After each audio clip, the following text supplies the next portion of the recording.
So this is a case of intermittent exotropia, okay, as I had already given you in the introduction. So just a small bit of intro into the disorder itself.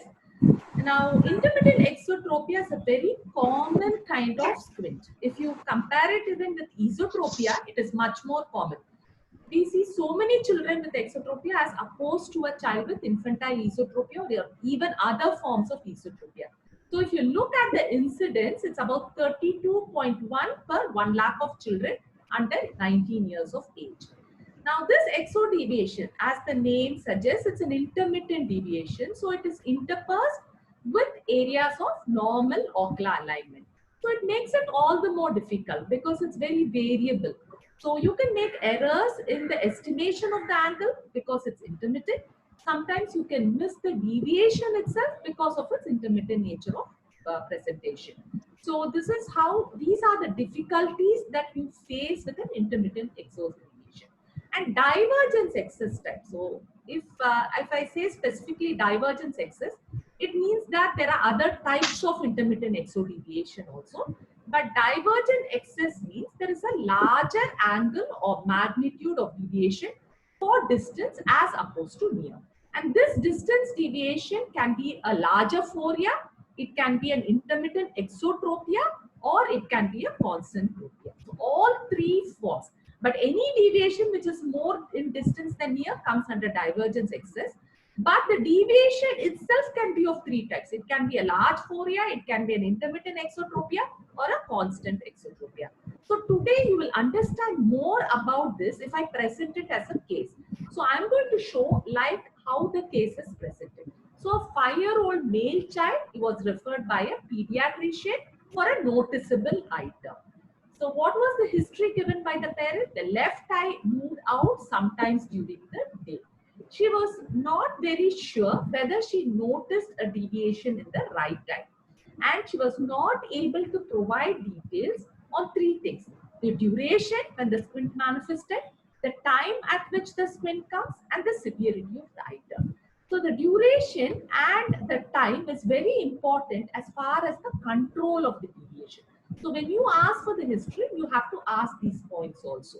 The other things which the mother said is the child loved to hold the books close to the face. He went close to the TV. So these, whether they are coherent with the deviation or not, you still need to note at these specific points of history. Past ocular history and birth history in this case was unremarkable, but you have to ask about these things also.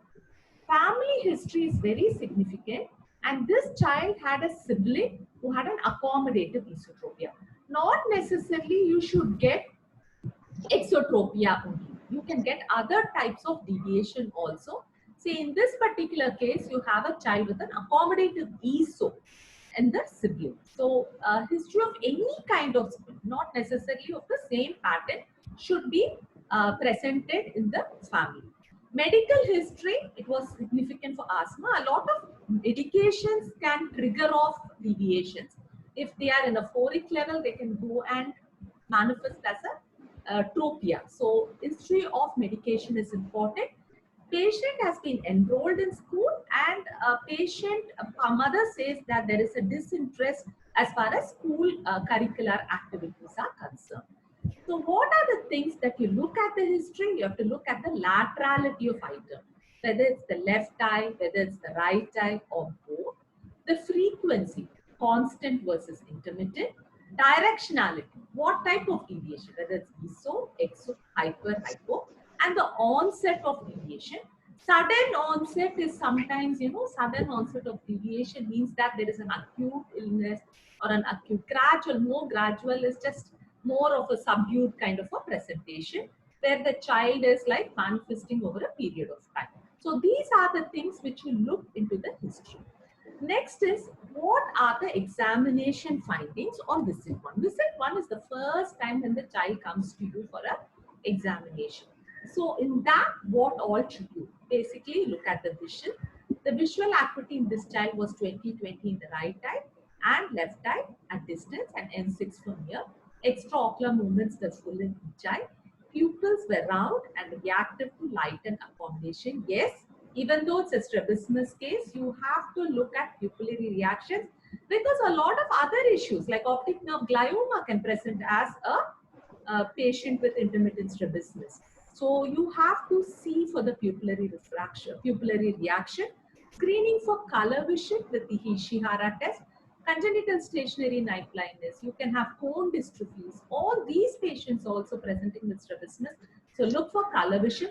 Stereopsis with Randolph 2 test was 100 seconds of an arc. And look at, before you go for your strabismic evaluation, we have to look at the external observation. Look at a 10-second observation. How much is the squint manifesting? On a 10-second examination, the child showed intermittent left exotropia at distance, manifesting less than 50% of the time during this 10-second observation period. So this gives a indirect evaluation of the control of the deviation. To a cover test. Cover test is of two types, the cover uncover test and the alternate cover test. Cover uncover test, you will keep the cover in front of the eye. 1, 2, 3, remove the cover and see. Now cover uncover test will delineate a tropia. Cover alternate cover test is you keep the cover 1, 2, 3, switch on 1, 2, 3, come back again 1, 2, 3. So you keep switching between the two eyes. And alternate cover test, you may not get any deviation on your cover uncover test, but you can get a deviation on your alternate cover test which suggests of a phoria. So in this case, there was a intermittent alternating exotropia for distance and an exophoria for near. So how do you find out? That means on the cover uncover test, there was a deviation seen for distance. On the alternate cover test, there was a deviation seen for near. So the distance measurement is done at 20 feet, which is 6 meters of your Snellen chart, and the near deviation is seen at 16 inches. Then you measure the deviation. When you measure the deviation, you don't differentiate it as tropia or phoria, but you will do a prism alternate cover test and find out how much of prism utilization. It is 16 prism for distance, 20 feet, and 10 prisms for near at 40 centimeters. Then you go ahead and do the Wirth for dot because you want to know the fusional status. Wirth for dot showed a fusional response for both distance and near. That means the child has perceived all the 4 colors, 2 red and 2 green. Dry retinoscopy before you dilate the child. Dry retinoscopy on a manual retinoscope was plus 0.5 sphere in the right eye and plano in the left eye. No significant error. Anterior segment was normal, finger tension was normal. You go ahead now and dilate the child. It is cycloplegic retinoscopy. Cyclopentalate has been instilled and this is your refraction. So what was your refraction on cyclopentalate? It was plus 0 sphere in one eye with a small cylinder, just a 0.75 sphere in the other eye. Dilated fundus examination showed healthy disc with normal retina, including the periphery.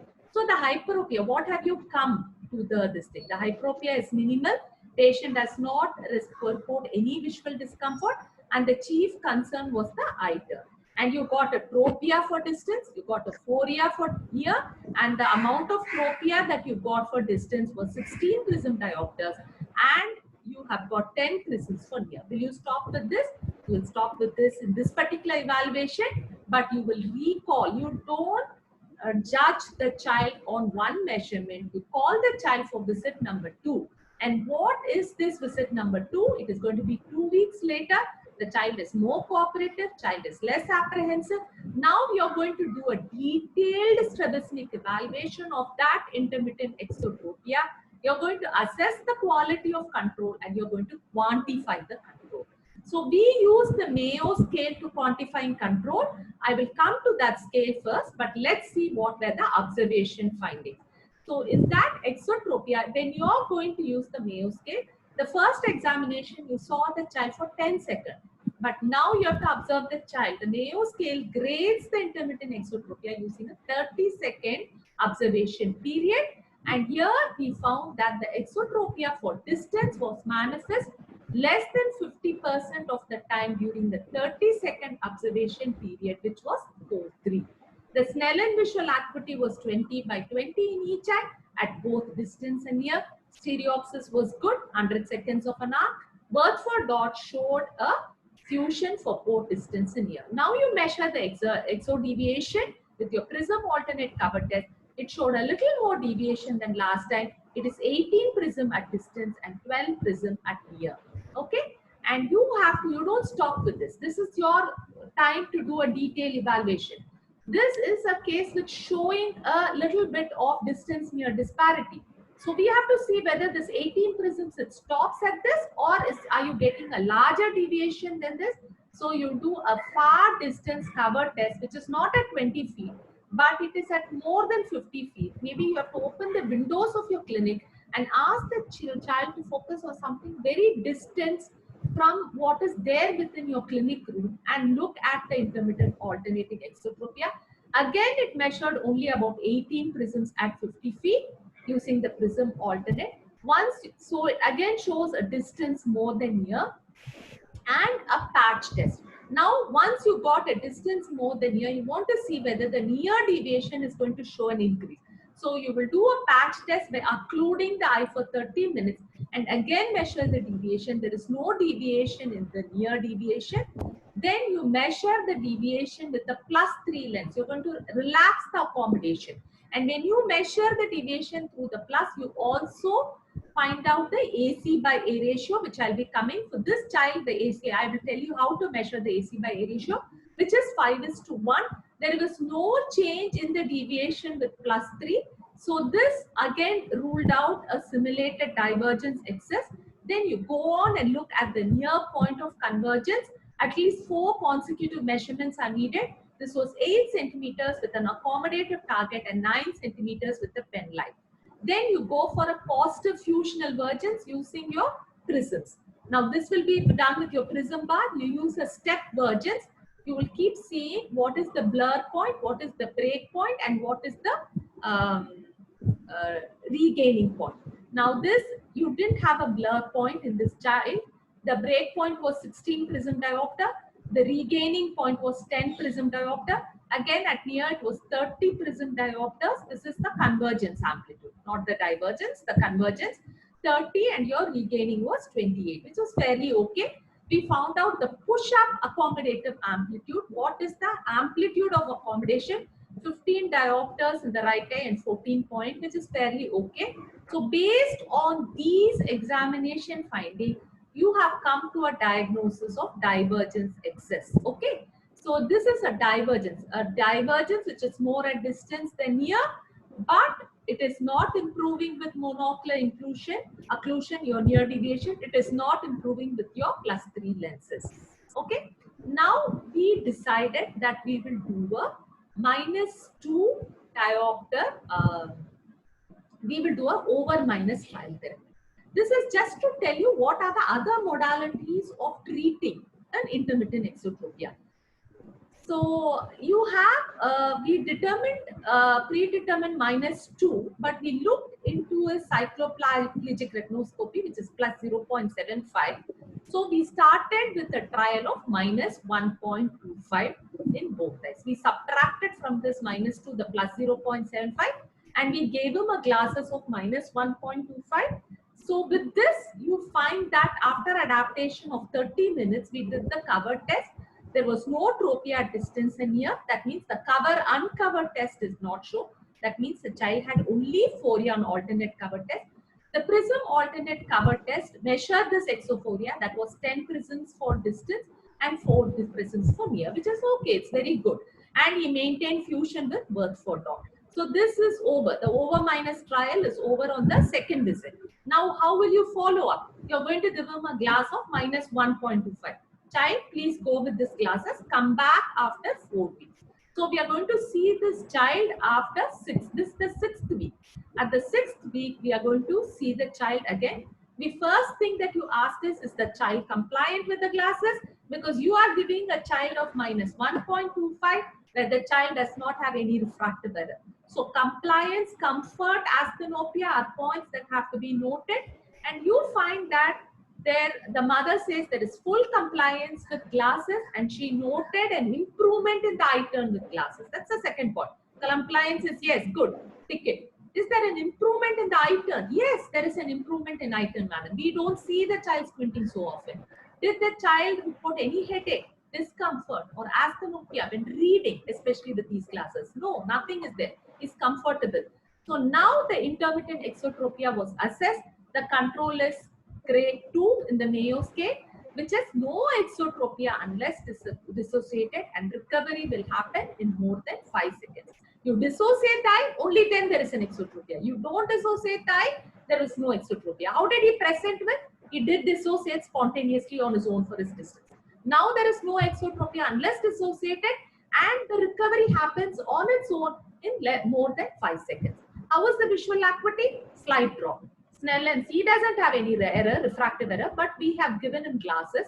So it is 20, 20 minus 3, 20, 20 in the left eye, and 20, 20 at the near for both eye, which means N6. Stereopsis was good, maintaining.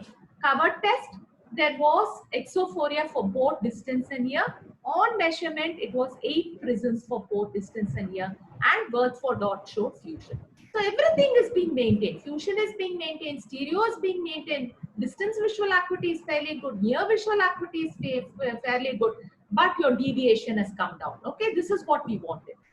Now, this is how you look at it. The next checkup was after 2 months.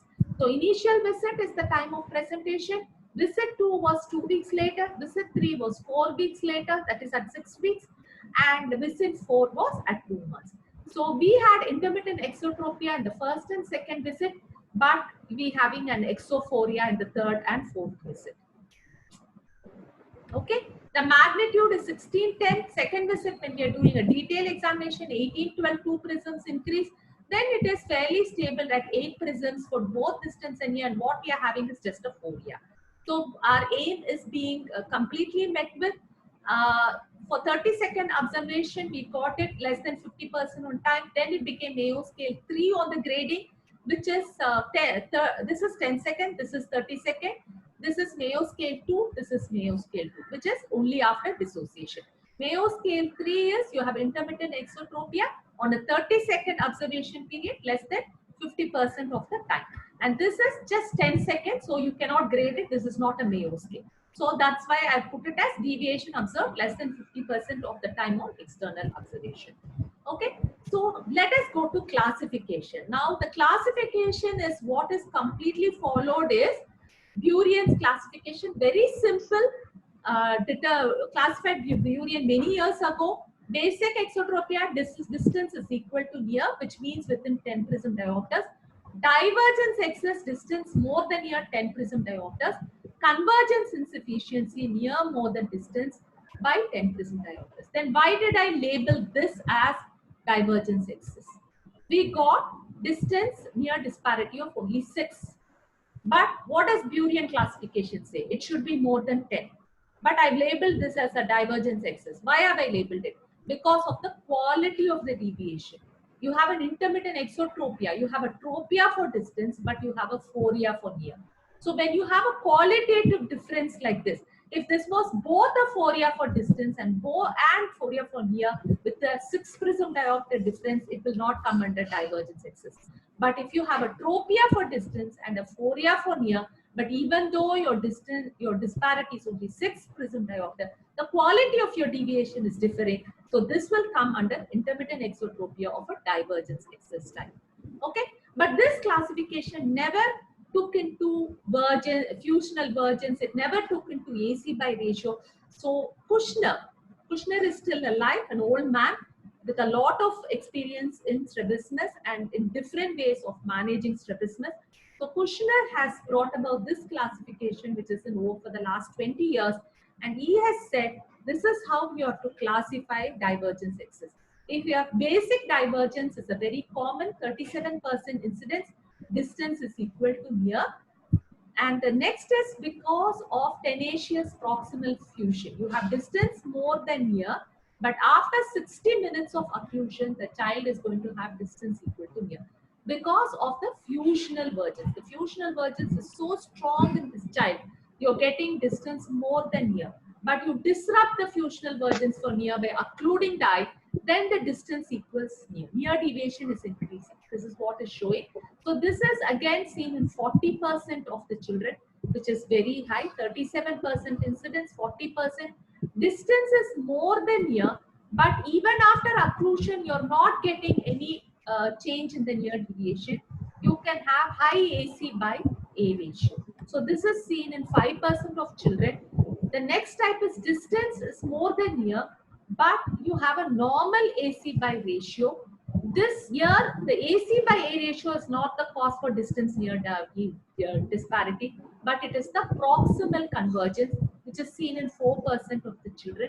Near more than distance with low AC by ratio, 11% of the children.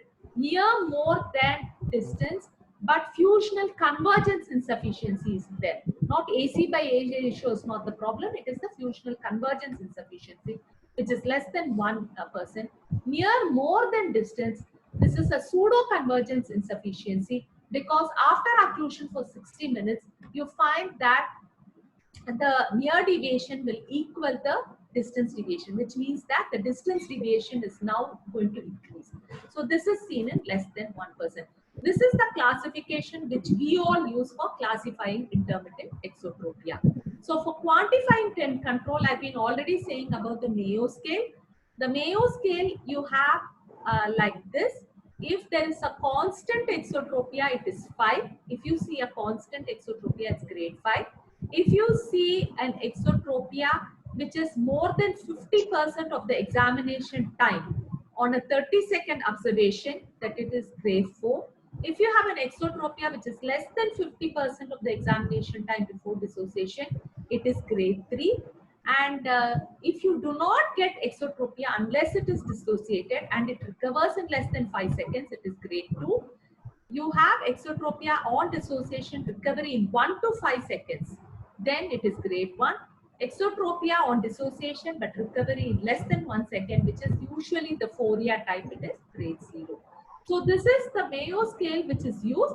Before that, there was the Newcastle score. I'm not going into detail, but if you want to assess more of home control, you can give the Newcastle score also. Newcastle score has home control, clinic control at near, and clinic control at distance. All three it will have. You can look up any textbook. This Newcastle score is given, and I've also put it as a chart. But I usually use the Mayo score because I don't depend on the patient's inputs to give you unless it's post-surgical and I want to evaluate. In clinic, I use the Mayo scale to evaluate the extent of control. So I want to tell you how to measure the AC by A ratio. A very simple method is there using the flippers. Basically, I use the +1 and -1. When you use the 1 diopter flipper, you basically force the accommodation to change by 1 diopter. So you get the A portion of the AC by A ratio. And you can, the difference between the two measurements will give you the AC by A ratio. See, now you have a child using -2 diopter sphere and you have a Fourier of about 4 prisms. This is 4 prisms of exophoria. So you measure the Fourier again with a +1 flipper, you get 8 prisms of exophoria. From 4 prisms, the change is about another 4. And through the -1, when you're inducing the accommodation, you're getting an orthophoria. So the AC by A ratio, -1, 4 becomes 0, +1, the 4 becomes 8. So it changes basically by a step of 4 prisms. So the AC by A ratio is 4:1. So this is the most easy method, a very convenient method of measuring the AC by A ratio. So shall I go for this classification or is it a bit too much? You'll have to tell me, because you are a mixed bag. People who are in pediatrics are also there, general ophthalmologist is also there. So what do you want? Shall I tell you more about this tabular column or shall we go on to see a case? Or the treatment modalities is there and then I'm going to show you a case. Unmute yourselves and please tell me. Unmute and tell me, but shall I go through this chart or not needed? Yes, ma'am. Shall I go through? What is the consensus? Shall I go through the chart? Yes. Okay. Now we have to, all intermittent exotropia, please measure for distance and year. One measurement is not enough. If the distance is more than year, you have to do an outdoor measurement to confirm it. You have to also do a patch test and you have to operate for the largest distance. Suppose the patch test for near is showing distance is going to be more equal to near. It means that the patient had a 10 ACS proximal fusion, ACA by ratio is normal. In this, you can either do lateral rectus recession or recess resect. I prefer doing the recess resect. Okay. And if the distance is more than near, and even after the patch test, it means that tenacious proximal fusion is not present. The patient may have AC by A ratio, which is higher. So you have to do the +3 test. When you do the +3 at near and you find that the AC by A ratio is high, it means that this child is having a true divergence excess. So in this case, I don't do surgery. What you have to do is optical management. As in this case, you have to give a glass. Okay? Because if you do surgery in these cases, you will land up in a problem. There will be esotropia for near and the child will have diplopia. Suppose the +3 test will show that the AC by A ratio is normal, then this child has got a high proximal convergence. Operating on this child is also little difficult. You have to go at a measurement which is approximation of distance and year. That means you will correct the surgery, and you can safer bet is to go for bilateral lateral rectus recession rather than going for unilateral recess resect. Okay. If distance is equal to near, that means this is a basic pattern of exotropia, very simple surgical management, recess resect. Okay. If distance is less than near, that means you have near deviation more than near distance. You have to see whether it's a convergence insufficiency or it is a pseudo convergence insufficiency. Now you will patch the child for near. If the near is going to, distance is going to increase and you get distance equal to near, now this is a pseudo convergence insufficiency. You can do a surgical correction, recess resect. Now you've done a patch test and you find that near is definitely more than distance. This is a convergence insufficiency case. Now you have to find out whether it's a low AC by ratio or whether it's a normal AC by ratio. Do again your +3 test, and if you have your AC by A ratio normal, then it is a fusional convergence insufficiency. Fusional vergence is low. If your AC by A ratio is very low, that means your near deviation now will become even more larger than your distance when you put your +3. Then it is an accommodative convergence insufficiency. Okay. So what are the different types of treatment options? One is observation. Observation is also good. Sometimes you have to observe. I see a child at 1.5 years of age. I will not operate. I'll observe the child. Observation versus patching, not much of a difference. That is what literature. But you can, if you want to buy time, you feel you're scared, you can give patching. But it doesn't make sense because most of these children won't do it. If you do patching, how many hours a day? You have to do 3 hours of patching for at least 5 to 6 months, and then you have to call the child.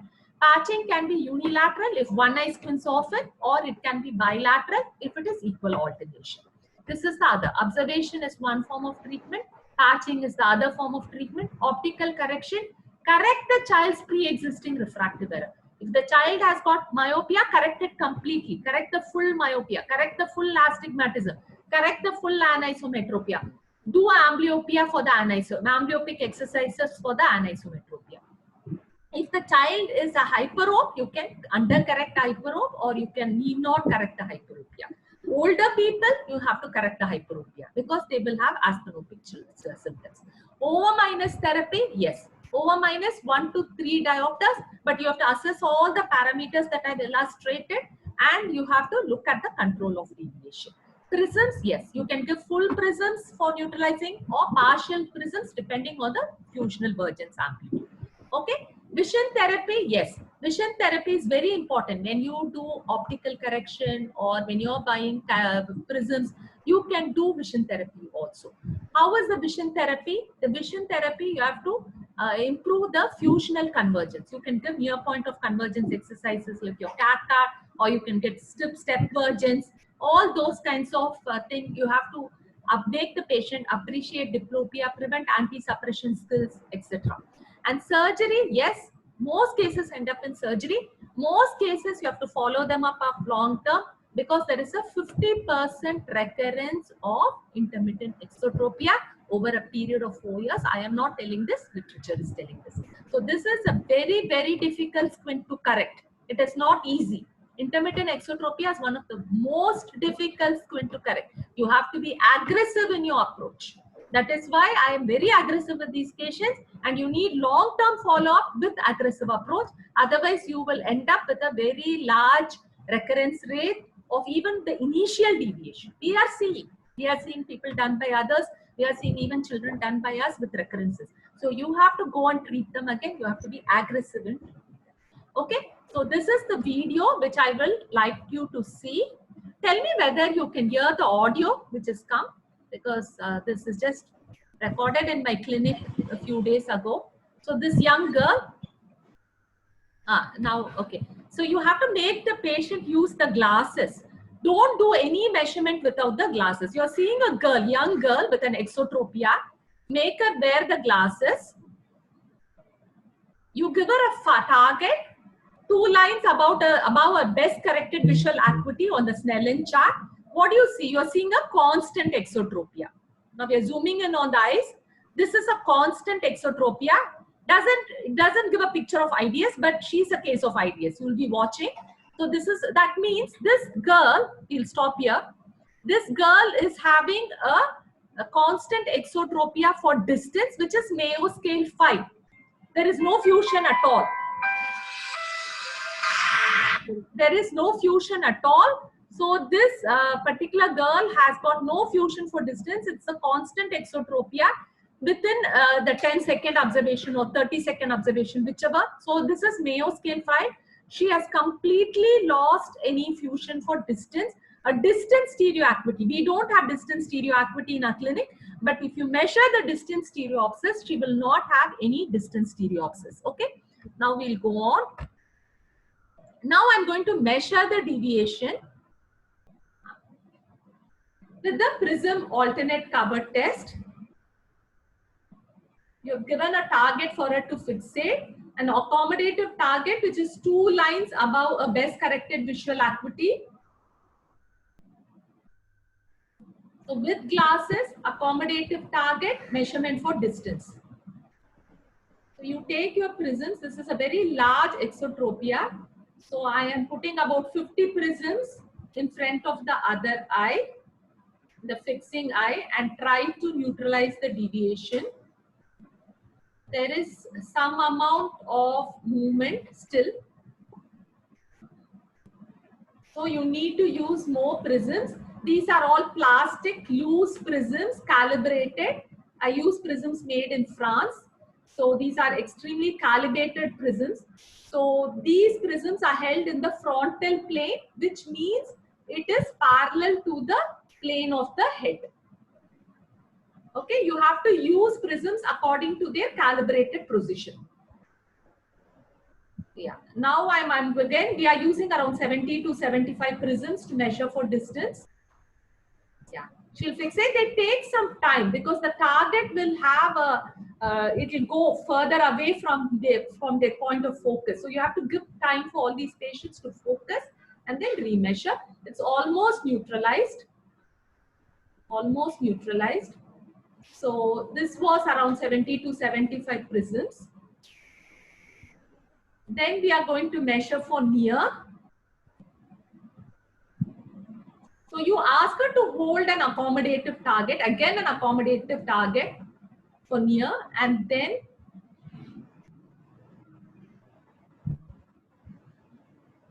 see now she's fusing for near. So this is an IDS. I told you IDS distance is more than near if it is divergence excess. But if you have a constant, it can be a constant for distance, but a fusional foria for near. She'll have a large foria. Now we have to see whether it is the same measurement which you're getting for distance. So 50, it's not neutralized. So it's almost the same, 70 to 75. Okay, for near. So this, but she's fusing for near, it's constant for distance. That means she has lost her control for distance. The first thing which you will get in the natural progression of the disease is loss of control for distance. Then there will be loss for control for near. Okay. So for near also she measures. So this is a basic. As I told you, 37% of the cases will be either basic type or it will be a case with a tenacious proximal. 40%. Another 40% will be tenacious proximal fusion. So this is a basic type. So she can fuse for near. There's a constant exo for distance.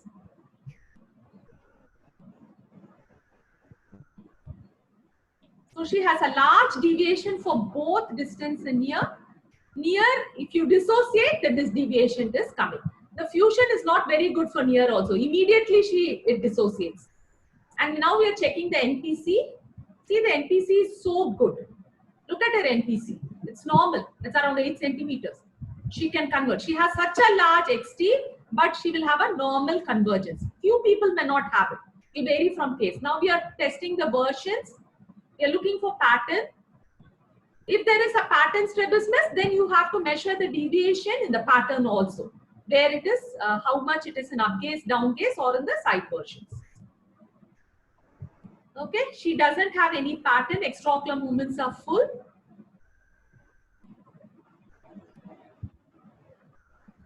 We've also done a Bird-Ford dot for her. She had a loss of fusion for alternate suppression for distance and fusion for near. Near Bird-Ford dot, there was a fusion for near. For distance, there was alternate suppression, no stereoacuity. This girl had lost stereoacuity even for near. Distance, she has of course lost because it's constant. She didn't have stereopsis even for near. Okay.